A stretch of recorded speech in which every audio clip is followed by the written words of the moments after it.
എനിക്കാണെങ്കിൽ നല്ല വിശപ്പ്. എന്റെ മോൾ കരയാതെ. അച്ഛൻ വരുമ്പോ പലഹാരം മേടിച്ചോണ്ട് വരും. എന്റെ മോള് കരയല്ലേ മോളെ? അല്ലമ്മേ, എന്നാ ഇനി നമ്മുടെ ഈ വിഷമം മാറുക? കൂട്ടുകാരൊക്കെ എന്നെ കളിയാക്കുക. എല്ലാം ശരിയാവും മോളെ, മോള് കരയാതെ. മഴ തുടങ്ങിയിട്ട് എത്ര നേരമായി? എവിടെ പോയി കിടക്കുകയാണോ? അരി മേടിച്ചോണ്ട് വരാമെന്ന് പറഞ്ഞ് തേങ്ങ വിറ്റ കാശുമായി പോയതാ, ഇതുവരെ വന്നില്ല. അമ്മേ, എനിക്ക് വിശന്നിട്ട് വയ്യ. എന്റെ മോള് വിഷമിക്കാതിരിക്കെ, അച്ഛൻ ഉടനെ വരും. രാവിലെ പോയതാ, ഇതുവരെ എത്തിയില്ല. ദൈവമേ, എന്റെ ഒരു കാലക്കേട്. ഇനി വല്ല ഷോപ്പിൽ പോയി കിടക്കുകയാണാവോ? മഴയാണെങ്കിൽ നോക്കി വീട് മുഴുവനും ചോർന്നൊലിക്കുക. അതെങ്ങനാ? ഇതൊന്നും ഓലമേഞ്ഞ് കെട്ടാൻ കഴിയുന്നില്ല. കെട്ടിയത് മുഴുവൻ കുടിക്കാനല്ലേ ഉള്ളൂ.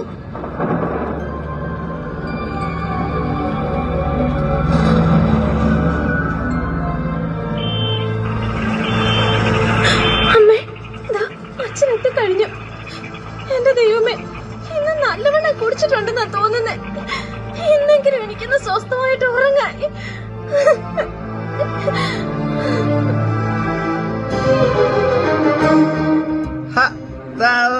വണ്ടി നിർത്തിയത് ചേട്ടാ, തന്റെ വീടെത്തിയെന്ന്. ഇറക്കി ഇറക്കി. അത് പറഞ്ഞാ പോരെ, എന്നെ പിടിക്കൊന്നും വേണ്ട, ഇറങ്ങിക്കോളാം. ഇത് ഭയങ്കര കഷ്ടല്ലേ ദൈവമേ? താനത് മുണ്ടൊക്കെ ഉപദേശിക്കണ്ട, എനിക്ക് മുണ്ട് കൊടുക്കാൻ അറിയാം. ഇറക്കിയേ, വണ്ടിയൊന്നും ഇറക്കിയേ, എനിക്ക് പോണോന്ന്. എന്നെ പിടിക്കണ്ട, ഞാൻ ഇറങ്ങിക്കോളാം. ഞാൻ ഇതിനു മുമ്പ് ഇറങ്ങിയിട്ടുള്ളതാ, ഞാൻ ഇറങ്ങിക്കോളാം. ഇവിടെ തന്റെ മോളാണോ നോക്കിക്കണില്ലേ? എന്ത് പാവം. ഓക്കെ, തനിക്ക് തന്റെ പൈസ കിട്ടിയോ? ഞാൻ പോകേ, ഞാൻ പോക്കോളാം. എന്നെ ഉദ്ദേശിക്കണ്ട, എന്നെ ആരും ഉദ്ദേശിക്കണ്ട. ചേട്ടൻ വണ്ടിന്ന് കയറത്തെ, എനിക്ക് പോണോന്ന്. ഞാൻ പോടും. വീട് മാറി നിങ്ങൾ മാറിക്കും. ദൈവമേ, രക്ഷപ്പെട്ടു. അന്നക്കുട്ടി, എടി അന്നക്കുട്ടി, എന്റെ മോളെന്തിയടി? എന്റെ ചക്കര മോള്, അവൾ ഉറങ്ങിയോ? മനുഷ്യ, അന്നക്കുട്ടിയെ വിളിച്ച് കേറി വന്നിരിക്കുന്നു ഈ പാതിരാ നേരത്ത്. ഇവിടെ ഇന്ന് ഒരു മണി അരി പോലും ഉണ്ടോ കഞ്ഞി വെക്കാനായിട്ട്? കിട്ടുന്നത് മുഴുവൻ കല്ലു ഷാപ്പിന് കൊടുത്ത് കേറി വന്നിരിക്കുക. എന്റെ അന്നക്കുട്ടി, ഇതൊക്കേതില്ല രാമൻകുട്ടിയുടെ ചെലവാ.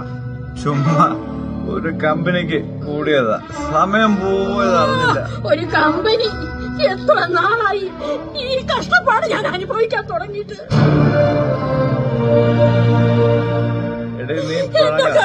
ഇതിനൊരു മാറ്റവും ഇല്ലല്ലോ. നീ പിണങ്ങാതെ. ഒരു കമ്പനിക്ക് അല്ല. എടി മോളെന്തേടി? നമ്മുടെ മോളപ്പുറത്തുണ്ട്. കണ്ടില്ലേ, ഈ വീട് മുഴുവനും ചോർന്നൊലിച്ച്. എത്ര നാളായി കിടപ്പ് കിടക്കാൻ തുടങ്ങിയിട്ട്.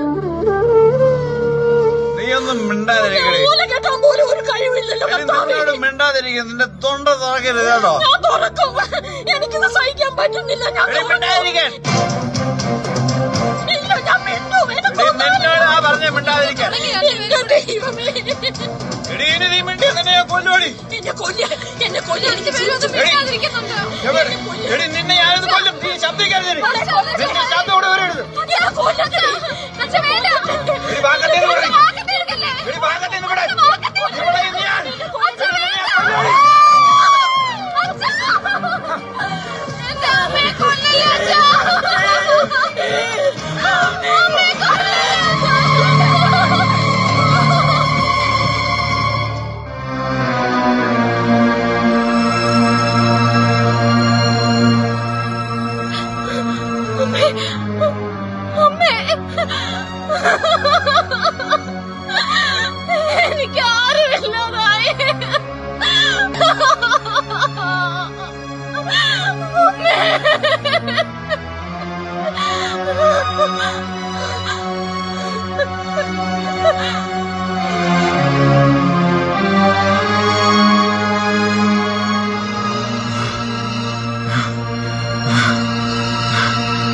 ഞാൻ കൊന്നു, അവളെ ഞാൻ കൊന്നു.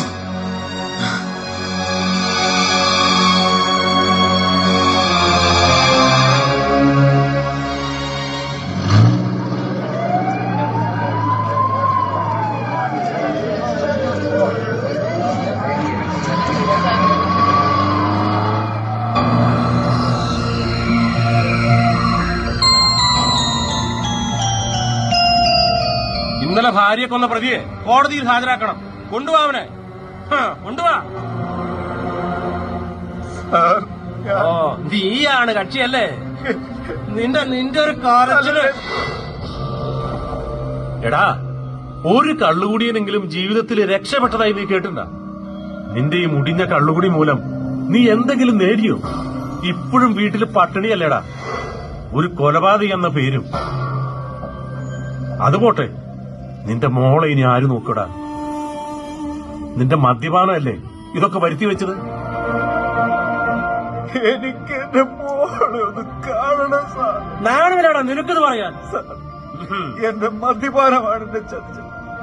കയ്യിൽ വന്ന പണവും പോയി, ലഹരി മൂത്തപ്പോ. നീ കൂടുതലൊന്നും പറയണ്ട, അവനെ പിടിച്ച് സെല്ലിലിട്ടെ.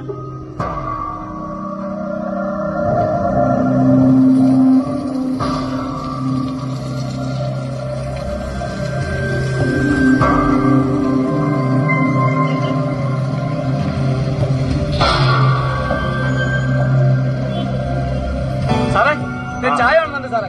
എടോ, ആ ലോക്കപ്പിൽ കിടക്കുന്നവരോട് ചായ കൊടുത്തേക്ക്. ഇന്നലെ ആ കൊലപാതക കേസിൽ അയാളിനാണോ? ഹലോ ഹലോ, എന്റെ ചായ എന്നാ? ഹലോ ഹലോ, സാറേ സാറേ സാറേ, വിളിച്ചിട്ട് അനങ്ങില്ലേ സാറേ? ഒന്ന് പിടിച്ചോ. സാറേ അങ്ങനെ കഴിഞ്ഞല്ലോ സാറേ. സാറേ അയ്യോ, ഇത് ആശുപത്രി എത്തിക്കാൻ നല്ലതെന്ന് സാറേ. ആശുപത്രി സാറേ പിടിച്ചു സാറേ.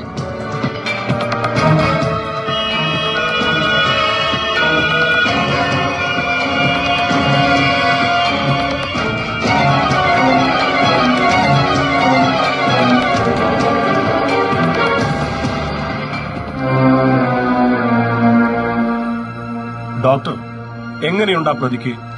മദ്യപാനത്തിന്റെ പരിണിതഫലമല്ലേ? കുറവുണ്ടിപ്പോ. ആ, അയാളെ പതുക്കെ കൊണ്ടുവരുന്നുണ്ട്. എങ്ങനെയുണ്ടടാ തന്റെയൊക്കെ? മദ്യപാനം മൂലം തകർന്നുവല്ലേ സാർ? താൻ ഇനി കരഞ്ഞിട്ട് കാര്യമില്ല. തന്റെ ശരീരം മുഴുവൻ മദ്യം വിഴുങ്ങി കഴിഞ്ഞു. ഞാനൊരു കുടിയനല്ലായിരുന്നു സാർ. ഒരു കമ്പനിക്കായിട്ട് തുടങ്ങിയത്. എടോ, മദ്യത്തിന്റെ ഓക്സീകരണം കരളിൽ വെച്ചാണ് നടക്കുന്നത്. കരൾ നശിക്കും, ക്രമേണ അത് രോഗമായി മാറും. മഹോദരമുതലായ രോഗമല്ല, ഇതിന്റെ തുടക്കമാണ്. മദ്യപാനം മഹാവിപത്തിന് കാരണമാകുന്നു, ഒപ്പം സമൂഹത്തിന്. മദ്യം ഹൃദയത്തെ കാർന്നു തന്നുകയും കരളിനെ നിഷ്ക്രിയമാക്കുകയും ചെറുകുടലിനെ നശിപ്പിക്കുകയും ചെയ്യുന്നു. കൂടാതെ മസ്തിഷ്കത്തെ മന്ദീഭവിപ്പിക്കുകയും ചെയ്യുന്നു. ഇവനോട് കൂടുതലായിട്ടൊന്നും പറഞ്ഞിട്ട് കാര്യമില്ല. ഇനി ഇവനെ കാത്തിരിക്കുന്നത് തടവറയാണ്. സ്വന്തം ഭാര്യയെ വെട്ടിക്കൊന്നതിന്.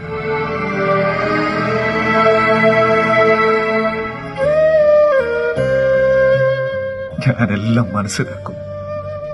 എന്റെ കുടുംബം, എന്റെ മകൾ, ഈ നശിച്ച മദ്യപാനം. അവന്റെ ഒരു കരച്ചില്. ഇനി കരഞ്ഞിട്ട് എന്താടാ കാര്യം? ദേ നോക്ക്, നിന്റെ മോള് ഹൃദയം പൊട്ടി കരയുന്ന കണ്ടോ?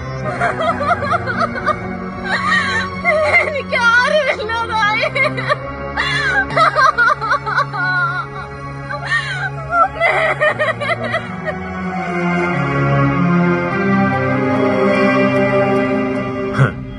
മദ്യപാനം മൂലം തകർന്നത് നിന്റെ ജീവിതം മാത്രമല്ല, പാവം പിടിച്ച ഒരു പെൺകുട്ടിയുടെ ജീവിതം കൂടിയാണ്. ഇതെല്ലാവർക്കും ഒരു പാഠമായിരിക്കട്ടെ. മദ്യപാനം കുടുംബത്തെയും സമൂഹത്തെയും മാത്രമല്ല, ആ വ്യക്തിയെ കൂടി ഇല്ലാതാക്കുകയാണ്. ഇത് കണ്ടെങ്കിലും നിന്നെ പോലുള്ളവർ ഇനി ജന്മമെടുക്കാതിരുന്നെങ്കിൽ.